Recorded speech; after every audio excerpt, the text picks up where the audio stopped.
the heart and soul behind every business. Stories. Welcome to Business Story of the Week, hosted by me, Joshua Laurie. From setbacks to comebacks, from tragedies to triumphs, we inspire entrepreneurs through conversations that matter. Witness the magic that turns dreams into reality. Whether it's your career, business, or life, your success is always one story away. This is Business Story of the Week. And welcome back, folks. Welcome back to Business Story of the Week. I am your host, Joshua. And today's question is: how can embracing diversity and inclusion transform not just a business, but entire communities? Well, it's it's a large question. It's a big question that we need to be answered, that needs to be answered every day of our lives. And today we have the perfect guest to answer that. Lisa E. Kirkwood is a modern Renaissance woman with an international background and multiple areas of expertise. Lisa is a Heroes Extraordinaire Award winner for cultural diversity and the winner of the Diversity Champions Award from Wells Fargo. She is also the author of the programs and upcoming books, Higher Dimensions of Diversity, Equity, and Inclusion, and You've Got the Power. In addition, Lisa E. Kirkwood is an advocate of equality and empowerment, of environmental causes, holistic medicine, and spirituality. And today she's going to share insights and wisdom, perspective, and everything, and her stories, of course. Lisa, thank you for coming on the show. How are you doing? Thank you so much for inviting me. I'm doing great. So, to tag to your question, how can diversity improve not only businesses but community? You see, diversity is not an abstract notion; it's a Mhm. very personal and very material concept Wow. because all of us are diverse. We Yes. all have different sets of values and different circumstances, different opinions, Mhm. but we all also have common grounds of understanding. Mhm. So, by harmonizing the community or the workplace, the social group that we're in, that will help us integrate all these values in hopefully in a non confrontational environment, in a place where everybody feels welcome and included. And this is how we can optimize not only business activities, but also community functioning, whether it's a small group like a school or a team of any sort, or it's a larger community of people. The same Wow. rules apply. We need I to love find a common ground of understanding. I love that you got right into it. Diversity, it is not vague, it is very clear. We just need to be more welcome, open, and just including everybody because we are diverse. We are all diverse. Probably the most common thing that we have, everyone, universally, common trait that we all have. But Lisa, how did you start getting into this? You've been recognized in your work in cultural diversity and inclusion. What sparked your passion for these areas? And how did your international background shape your approach? More importantly, as a child, did you always know you were going to get into, diversity, inclusivity? What would it feel like when you were younger? That's a very interesting question because I've been doing diversity, so to speak, for about 3 decades now, Wow. if not more. So Wow. I'll give you a little bit of background here. In 1989, in Romania, where I lived before I moved to the United States, we had an anti-communist revolution. Mm. And after communism fell, the country that used to be under the Iron Curtain opened up to the whole world. Before Yes. that, we regarded anything and anyone that was foreign as exotic and instantly cool. So now, after the revolution, we were able to actually interact closely with people that were of foreign descent and Yes. learn about different cultures firsthand, as opposed to Wow. just see it on TV or read in the books.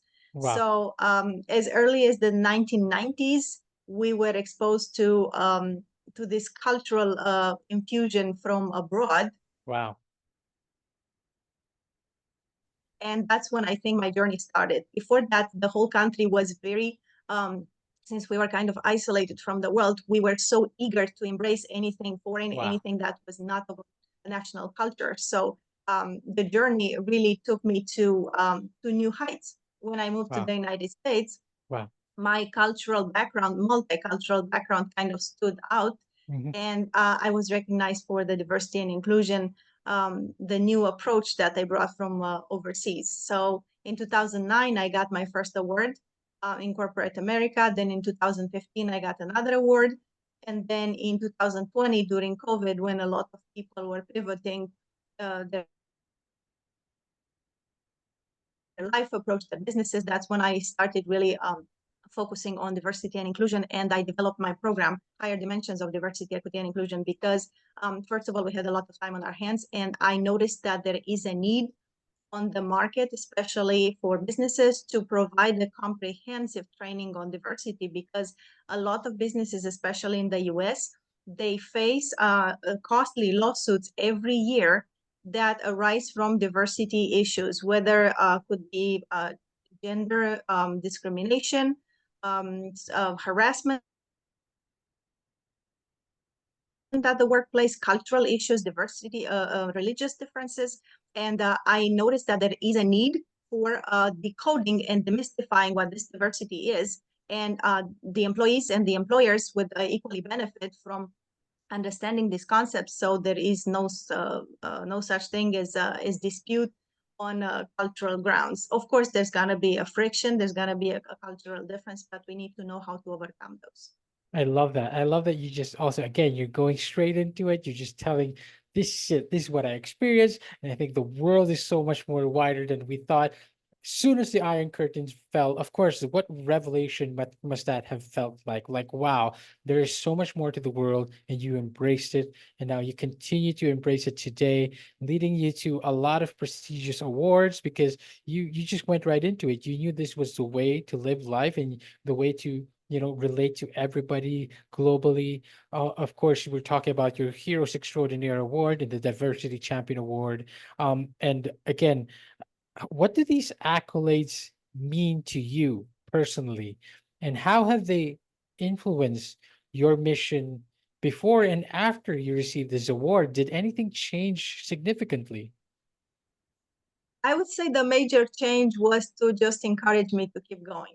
Wow. Before I was formally recognized, I just had it there. I didn't think much about it, but other people noticed it, because when you come to the United States, which is pretty much a global village, there's a place for just about any culture in the world. It's a really big melting pot, Hmm. and some people choose to blend in, and some people choose to stand out. Yes, of course. I like to think that I struck a balance between the two, because I was integrating very well seamlessly into the American society with the immigration process. But at the same time, I brought all these elements of multiculturalism from Europe. And keep in mind that Europe is broken up into a lot of smaller Yes. states. Whereas in the United States, you speak English across the board from one coast to another. So over Yes. there, you inherently are exposed to a foreign culture and a foreign language, and you just pick it up. That's it. And I love how you did parallels to the diversity when it comes to Europe, because yes, there's different language being spoken, chopped up into many different cultures and states as well. US is also divided up in states, but it's only just one language as well. There is a bit of diversity in what they do, but again, there's just parallels to that, and you'd be able to, you distinguish yourself. It's no question how you were able to stand out, because it really feels like you said, nothing changed with your mission. It was in your heart the entire time, and it just kept happening. You kept doing it, and this led you to your upcoming book, Higher Dimensions of DEI, Diversity, Equity, and Inclusion. It sounds very intriguing, of course, because you're talking now about higher dimensions. Can you give us a little bit of a sneak peek, or what values or takeaway you would love for readers to take from, uh, expect to take away from the book? And how would it help individuals, not just individuals, but also businesses thrive? Yes, definitely. So The book version is basically a more detailed and elaborate aspect of the program itself, the higher dimensions of diversity, equity, and inclusion. And basically what this does, since I mentioned the corporate training on diversity, if it's offered at all, seems to stop short of touching on secondary dimensions. Wow. Usually, on the more advanced training in certain businesses and corporations, those that really understand the importance of diversity and invest in it, we tend to cover only gender, race, age, and disability. Right. These are kind of required, and that's where most lawsuits come from.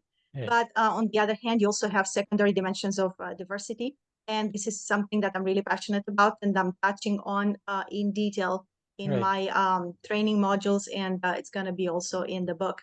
So Interesting. when we have cultural diversity and we have religious diversity and any other aspect of diversity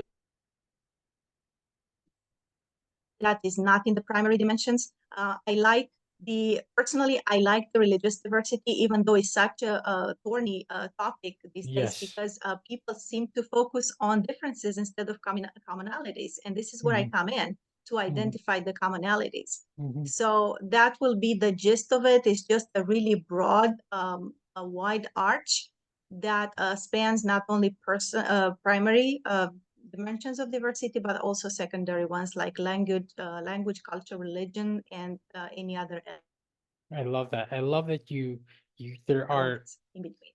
Yes, of course. There's the diversity is there's many different forms. I'm very, very interested in the concept of secondary diversity. Could you unravel that for us a bit? Because we know you talked about, the primary, or the primary diversities that we know. What are these secondary diversities that you speak of? And if this is something that we probably is overlooking a lot of times.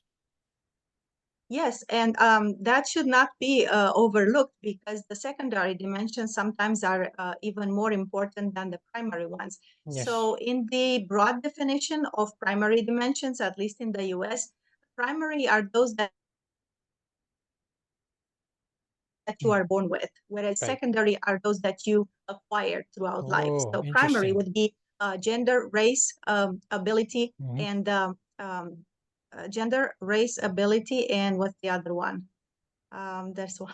I'm Culture. missing one right. Okay. No, culture is secondary. Right. Culture is Oh, secondary because culture, language, and religion, because this could be acquired. mm, Now, there's something to be said about primary dimensions too, because somebody can be born without a disability and yes. then acquire one due to an accident or something else. Yes. Um, Of course. Somebody can be born a certain gender and then become transgender. So there's a there's a line of a gray zone here of fluid notions. So Yes. when primary becomes secondary, I love that. so I love yeah, that so concept. gender, age, race, and disability. So age was there. There you go. So these Gender, these four. age. But again, these are changeable.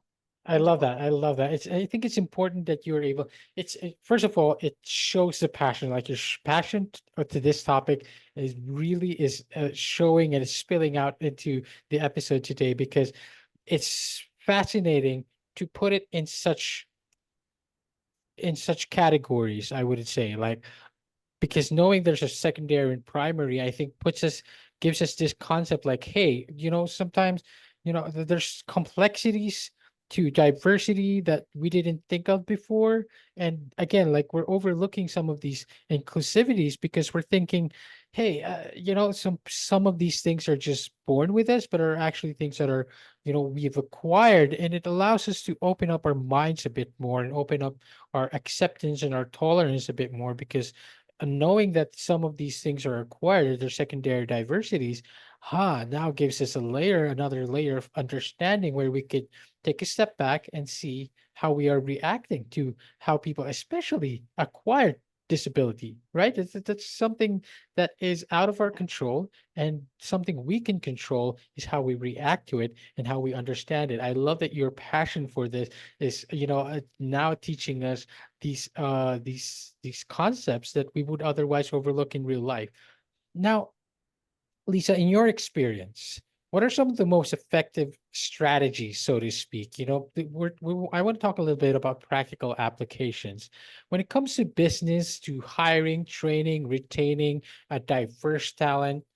You want to avoid some potential legal pitfalls, right? But also, you want to be able to to to be inclusive. You want to be diverse. What would be some effective business strategies, and something that businesses overlook also all the time, in your experience? Yes, so I would say the main common pitfall would be to assume that everybody should conform to the same norm. Of Granted, course. there's a level of conformity when you function in a corporate environment because you are expected to perform to a certain level. However, understand that, especially here in the United States, where the immigration process is very broad and very complex, and we have representatives from just about every country in the world, any Hmm. and every country in the Hmm. world, Hmm. people come with different set of cultural values. Hmm. What can be said about commonalities across the board would be practice open communication. Just ask open-ended questions, learn about other people's cultures. So when they come in, they don't feel isolated, because nowadays there's another concept that blends in with diversity, equity, and inclusion, and this is belonging. To Hmm. me, I go by DEI because inclusion is belonging enough. Of course. And I wouldn't like to be like forcefully belonging to a place or a group. So Exactly. I'd rather be included than have to belong. It's not a must. But I when love you that. talk to people, just keep in mind that they come with different set of values, and no, notwithstanding that, we all have common elements. And Of one course. thing that people can bond over, and that's the easiest thing to bond over, is food. Explore each other's traditional national cuisine, Yes. and you can Yes. ask questions. And that's a Absolutely. great icebreaker and a great conversation starter. Hmm. And start with that, and then just ask questions and learn about other cultures, because a lot of these issues come from, I don't want to say ignorance, but just lack of knowledge of Yes. their respective cultures. So Yes. learn Yes. about it, and that will even the ground and facilitate communication.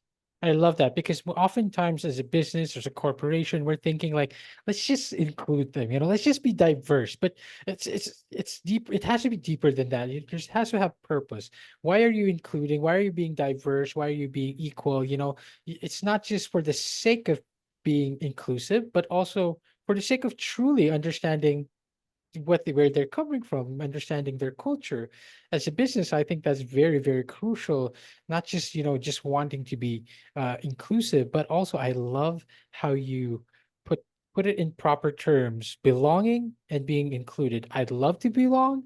I mean, I'd love to be included, but I don't always have to belong, right? It's not something Right, that shouldn't be as forced on me. Like, I love, I'd love to try your food. I love to try your cuisine, but I don't necessarily need to join your prayers, something like that, right? Like, right, these are very important.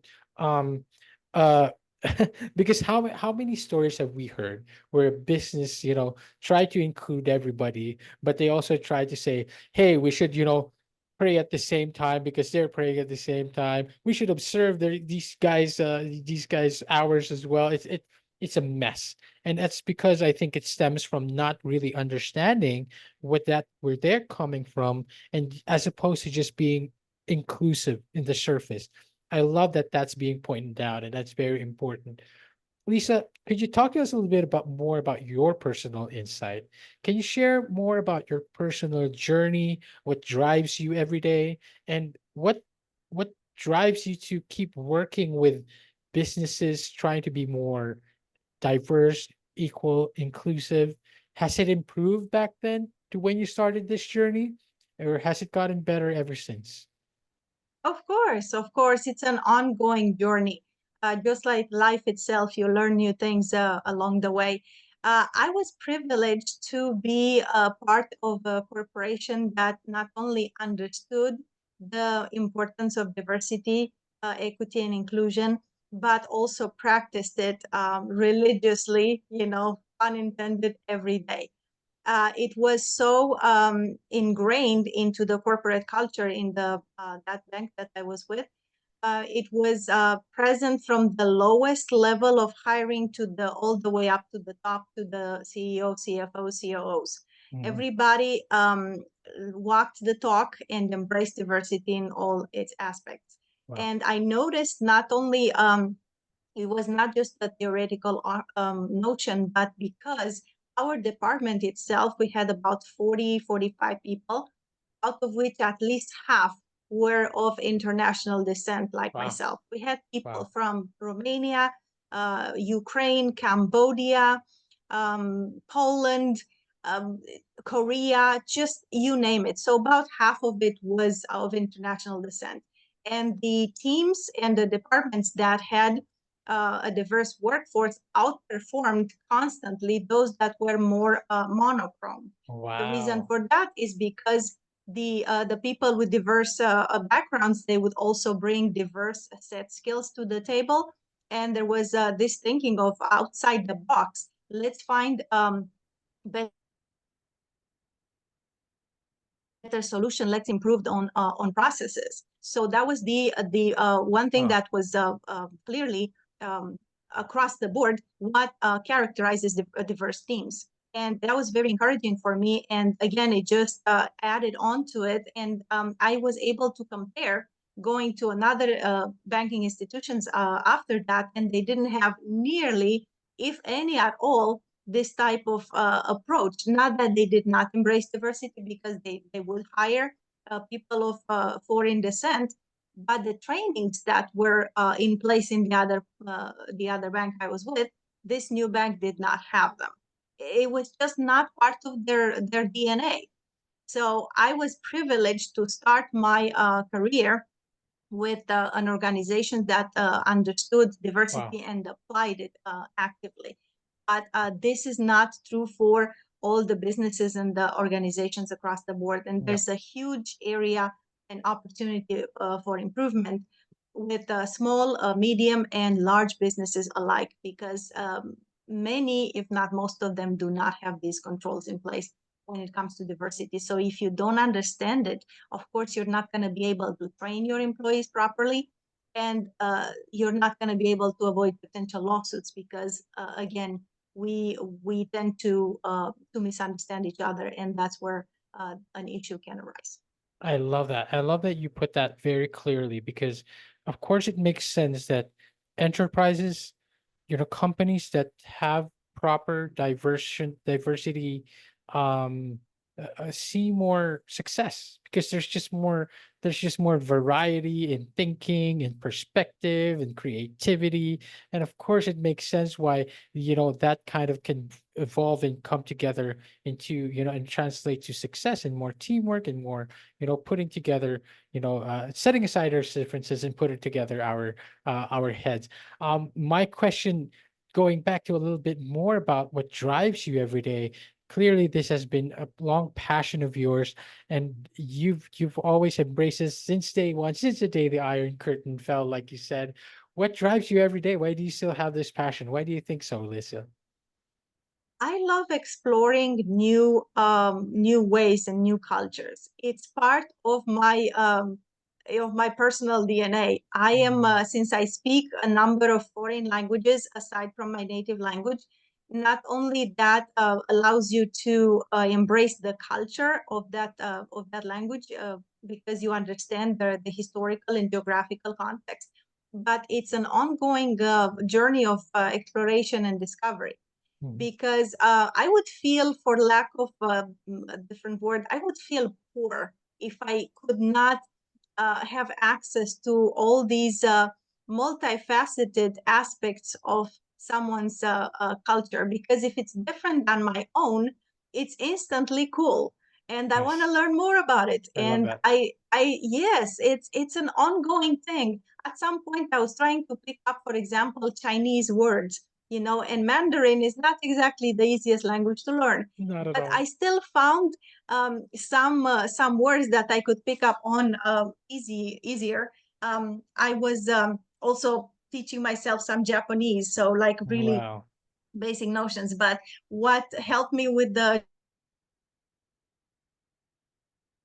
Mandarin Chinese, I am watching on YouTube. I'm watching the C drama, their television series, Yes, and yes, yes. they're so amazing. The fantasy genre and the martial arts and the blend of the two, and it's really something that is it's unusual for European cultures or American cultures. So it's something that is different and something to entertain yourself with and learn from. Yes. And that's how I started picking up some words. That's just an example.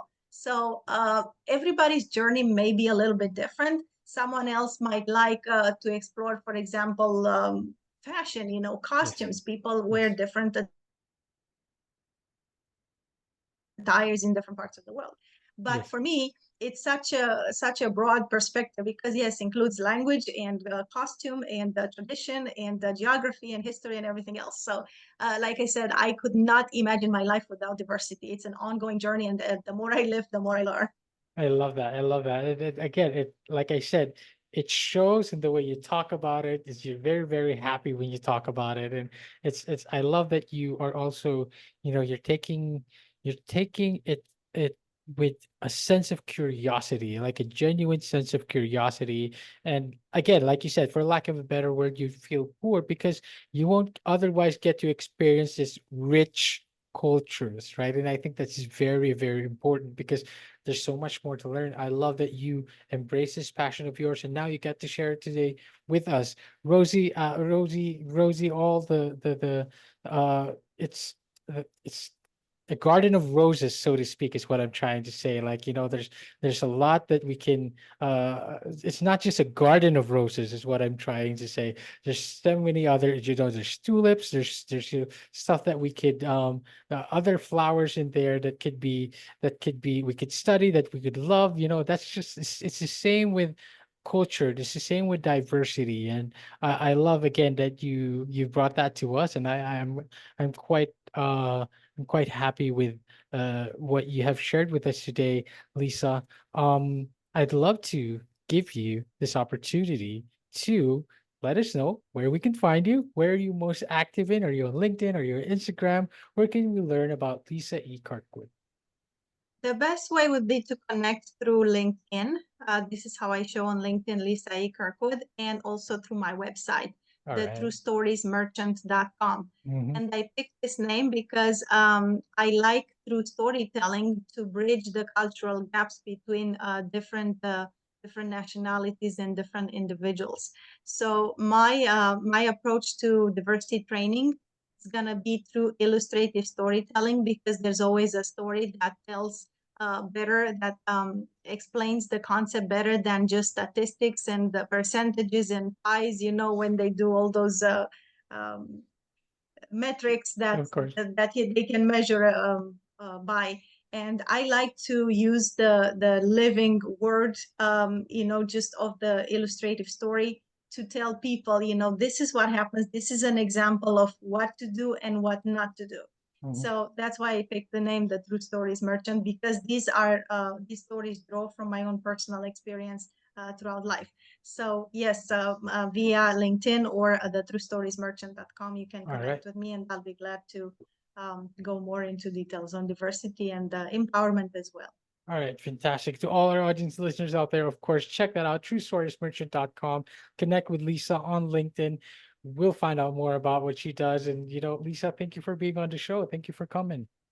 All right, thank you for inviting me. And thank you to all our audience and listeners out there. See you on the next one. All right, so here's the thing, we try to get a little bit better every day, but we can't do it without you. So if you like the video, make sure to like and subscribe below. And if you have any comments, just leave them in the space under.